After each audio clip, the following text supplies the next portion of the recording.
নমস্কার, কেমন আছেন সবাই? একটি নতুন ভিডিওতে আপনাদের স্বাগত জানাচ্ছি। মধ্যবিত্ত পরিবারে বুদ্ধি করে সবটা চালাই বলে অল্প ইনকামেও কিন্তু ছোট ছোট ইচ্ছাগুলো পূরণ করতে পারি। সকাল সকাল চলে এসেছে আমার একটা পার্সেল। চলো তোমাদেরকে দেখাই কি অর্ডার করেছিলাম।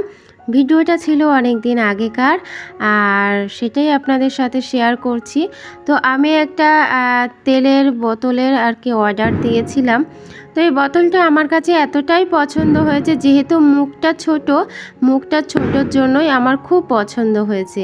আর এর নজলটা না এত সুন্দর, খুব সুন্দর। এই তেলের বোতলগুলো এখন খুবই চলছে, আর আমারটা ছিল 500 ml, কেননা বড়টা আমার দরকার ছিলই না, আমার এরকম একটা ছোট্টখাট্টো বোতলেরই দরকার ছিল। তো সেটা আর কি অনেক দিন ধরে ভাবছিলাম কিনবো করে, আর হয়ে উঠছিল না। তো যাই হোক, শেষমেশ কিন্তু চলে এসেছে। আর এখন হচ্ছে নতুন বোতলে আমি রিফাইন তেল ঢেলে নিচ্ছি, কারণ আমরা বেশিরভাগ সময় রিফাইন তেল খেয়ে থাকি।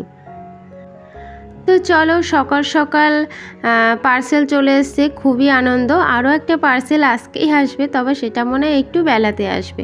চলো, সকালবেলায় তো খেয়েছিলাম চা, ছোলা, মুড়ি, এইসব খাওয়া দাওয়া করেছি। আর এখন সেই প্লেট কাপ সব একবারে ধুয়ে নিয়ে রেখে দিলাম রান্নাঘরে।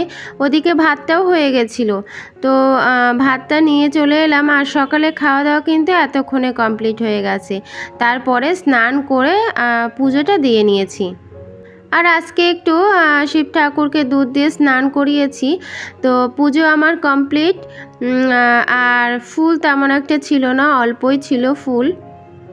নতুন করে ঠাকুরের আসনটা ডেকোরেশন করব ভেবেছি। তো পরে কোনো এক ভিডিওতে তোমাদের দেখাবো যে ঠাকুরঘরটা কিভাবে আমি ডেকোরেশন করেছি। তো একটু চেঞ্জ করেছি। আর রান্না করতে করতে আমার গ্যাস শেষ হয়ে গেছিলো, আর গ্যাসটা আমি নিজেই লাগিয়ে নিয়েছি। তো আগে পারতাম না, তবে এখন শিখে গিয়েছি গ্যাস লাগানো। আর গ্যাসের সিলিন্ডারের এখানে আমার অনেক জিনিসপত্রই থাকে, বাসন রাখার ঝুড়ি, তরকারি ঝুড়ি, সমস্ত কিছুই আবার বের করে মুছে ঢুকিয়ে রেখেছি। এর মধ্যেই এসেছে আমার আরেকটা পার্সেল।